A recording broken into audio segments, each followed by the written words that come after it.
చూసావక్కయ్య పారిజాత ప్రభావం కాదు ప్రమాదం. భక్తులను రక్తులుగా మార్చివేసింది, పుణ్యాత్ములకే ప్రలోభం కలిగించింది. అప్పుడే అయిందా ఈ పారిజాత ప్రభావం ఇంకా ఎన్ని అనర్థాలకు దారితీస్తుందో. అన్నీ తెలిసిన మన స్వామి దీనికి అంతకు కారణం.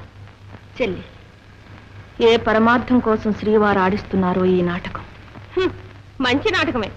పారిజాతం పుణ్యమాని తాము సత్యభామాదేవి దాసులైనారా? మనకు తమ దర్శన భాగ్యం లేకుండా చేశారా? ఇక మిగిలింది ఆ దేవి గారికి మనందరినీ దాసీలను చేయడమే. అలా జరగవలసి ఉంటే మనం ఆపలేం. ముందు వ్రతం పూర్తయ్యే మార్గం ఆలోచించండి. ఆలోచనకే ఉంది.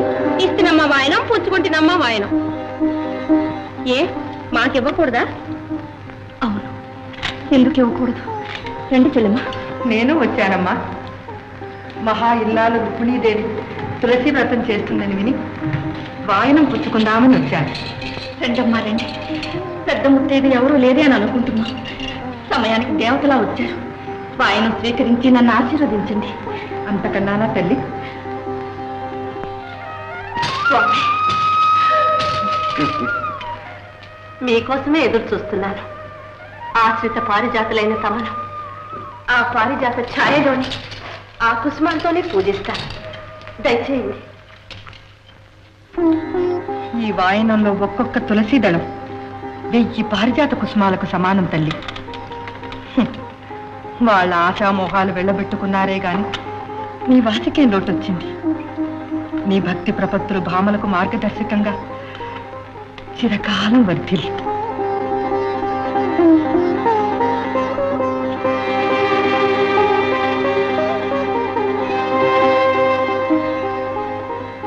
వాసుదేవా, భక్తవత్సల,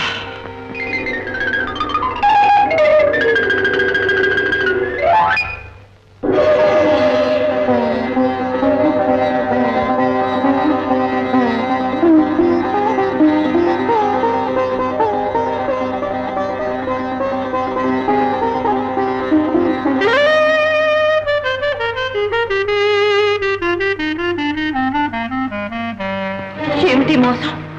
నిండుగా పూచిన పుష్పాలు నిమిషంలో మాయమైనాయి. స్వామి, ఏమి పుష్పాలు? ఏమో నాకేం తెలుసు. నేను ఇప్పుడేగా నీ వెంట వచ్చింది.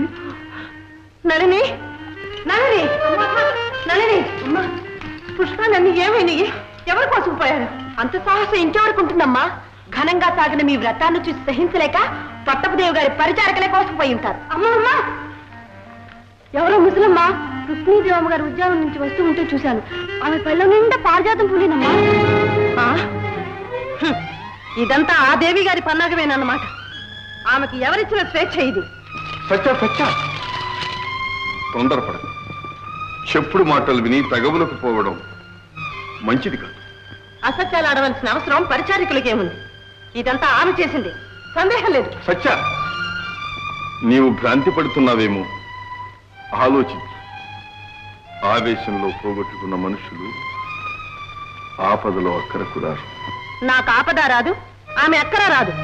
ఈ అలమానని సనువు నేను హర్షించను. సత్య, ఈ సాహసానికి పశ్చాత్తాపడతాం. నళిని,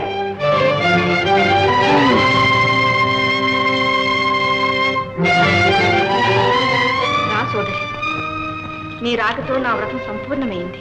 చాలించు నీ అనునాయాలు. నీవింత జంతమనుకోలేదు. అదేమిటి సత్య, ఇంతగా మాట్లాడుతున్నావు? ఎంతలెంతలో చేసి ఏమీ ఎరుగునట్టు నటించగలిగితే ఎదుట వారి మాటలు వింతగానే ఉంటాయి. మరి పరులకు నీతి నేర్పవలసిన పట్టపుదేవ ఈ పని చేస్తుందనుకోని. సత్యాదేవి అసందర్భంగా మాట్లాడుతున్నా. సందర్భం తెలియక మీరే మెట్టి పడుతున్నారు. నేనేం అపరాధం చేశానమ్మా? ఇతరుల ఉద్యానంలో రహస్యంగా ప్రవేశించి పువ్వులు అపహరించడమే. అంత ఆశైతే నన్ను అడిగితే గంపల్లో నింపి పంపించను. ఇంత తెంపరతనాన్ని పూనుకుంటావా? లేదు సత్య, నీవు పొరపడుతున్నావు. నేను ఆ పనులేమీ చెయ్యలేదు. చెయ్యకపోతే చేయించి ఉంటావు. ఉన్నారుగా చెల్లెళ్ళు, సేవికులు, ఎందుకైనా సిద్ధంగా. మా పేరెత్తే మర్యాదలుండవు. ఉన్నవారైతే పారిజాత కుసుమాలు దొంగతనంగా తెప్పించుకోరు, తగదులమ్మా అని వాయనాలు ఇచ్చుకోరు. ఏమిటి, నేను పారిజాత కుసుమాలతో వాయనాలు ఇచ్చాను? లేదు సత్య, నీది నిజంగా భ్రమే. నా మాట నమ్ము సత్య. నేను ఆమెకిచ్చింది తులసి దళాలే, పారిజాతాలు కావు. ఇదేదో దైవ ఘటనే కాని నా దోషం కాదు, నేనెన్నడూ అలా చేయనమ్మా. అబ్బా, ఎంత ముద్దరాలివి! ఈ వినయోక్తులతోనే లోకాన్ని భ్రమింపజేస్తున్నా. అంతరంగంలో అనుక్షణం నా గౌరవాన్ని అసహించుకుంటూనే ఉన్నా. అతను దొరికినప్పుడల్లా నన్ను చిన్నపుచ్చాలని చూస్తున్నా. నీవు పెద్దరికము సమానత్వము చూపించి మాకు ఒరిగిస్తున్నావులే. నీ అహంకారము అసూయ నిన్నిలా చేస్తున్నావని తెలుసుకోలేక అక్కడిలా దూషించిన నిన్ను జాగ్రత్త. నీ బింకాలకు దంకనలేవే భల్లూకపుత్రి. శాంతించు సత్య. స్వామి గౌరవం కాపాడవలసిన బాధ్యత సౌతులందరిపైన ఉందమ్మా. ఆయన మొహం చూసే ఈనాడు జరిగిన పనికి హెచ్చరికతో వదులుతున్నాను.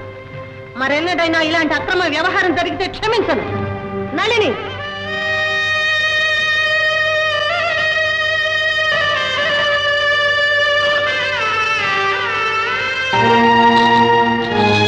మగవారికి భార్యల మీద మనసులో మమతలు ఉండవచ్చు, చను వేయవచ్చు, గీచిన గీటు దాటకుండా ఉండవచ్చు. కానీ ఆ చనువునే అండగా తీసుకొని తానే సర్వాధికారిని అయినట్టు ఆ సత్యభామ అందరినీ అవమానిస్తుందా?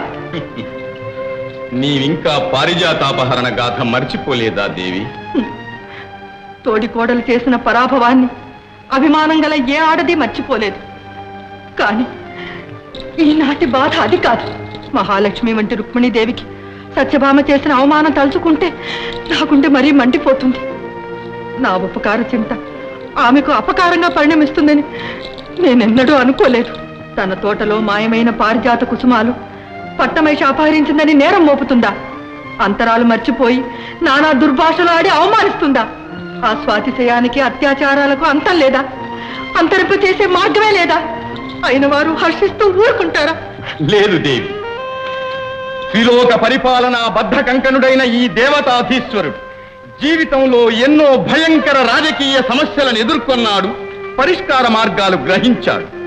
కానీ ఈ సామాన్య సంసార సమస్యలు ఊహించలేక, భేదించే మార్గం గ్రహించలేక ఉక్కిరి బిక్కిరవుతున్నాడు. ఈ నాటకం ఎవరు ఆడిస్తున్నారు, ఎందుకు ఆడిస్తున్నారు, ఎలా ముగుస్తుంది ఏమీ అర్థం కావడం లేదు. సరే, ఓర్పుతో ఎదురు చూడడం మన పని. నిర్ణయం దైవాధీనం. ఆహా, కాలమహిమ! నేడు త్రిలోకాధీశ్వర్ల నోట వేదాంతం వింటున్నాను. సురనాథులు మునినాథులుగా మారినారే. అమరాధీశ్వరి కంట కన్నీరా? ఎందుకమ్మా నీకు విచారం? కన్ను పొడిచి కన్నీటికి కారణం అడగడం మీకే చెల్లు. ఇదంతా తమ కటాక్షమే మహర్షి. నారాయణ, బాగుంది తల్లి, బాగుంది. నీ కన్నీటికి కారణం నేనా? కాదా మహర్షి?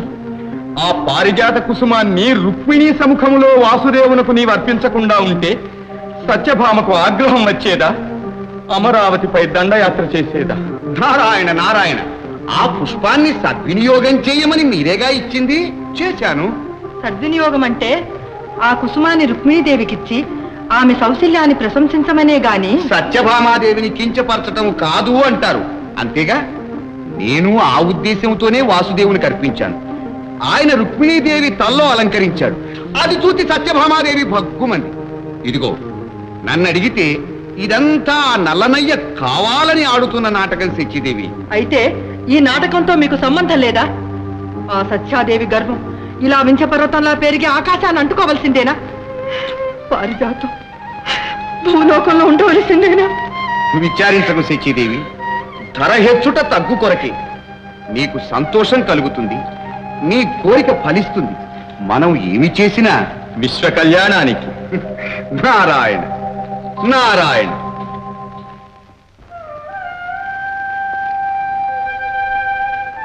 నారాయణ. ఓ నారదమునింద్రులా, నమో వాసుదేవాయ, నమో నమః. ఏమి అకాలాగమనం? నా నోటి మీదుగా వినాలని ముచ్చటగా ఉందా ముకుంద? వ్యవహారం చేదాటిపోతున్నది. వ్యవహారమా? ఏమిటది? నీ శృంగార విహారమే. సత్యాదేవి నీకు ముద్దుల దేవేరి కావచ్చు, కానీ మహాలక్ష్మి రుక్మిణీదేవికి దొంగతనం అంటగట్టి నలుగురిలో తూలనాడుతూ ఉంటే అదేమని మందలించకుండా నీవు మౌనం వహించటం ఏమీ బాగాలేదు. దీనికి అంతం లేదా మహానుభావ? నిన్ను నమ్ముకున్న భక్తలోకం అవమానాలతో అల్లాడిపోతుంది. నీ లీలను అర్థం చేసుకోలేని అజ్ఞానుల అహంకారం మిన్నుముట్టుతుంది. ఇంక నీ మాయనాటకం ముగించి భక్త విధేయుడన్న బిరుదు సార్థకం చేసుకోక తప్పదు. అంగీకరిస్తే ఆ కార్యభారం మీ పైన వేసుకుని నిర్వహిస్తాను అంటారు. అంతే అంతే. అదైనా మీరు అండగా ఉంటానంటేనే. ఇదొకట. ఇంతకు నాకు కావలసింది లోక కళ్యాణమేగా. నారాయణ నారాయణ.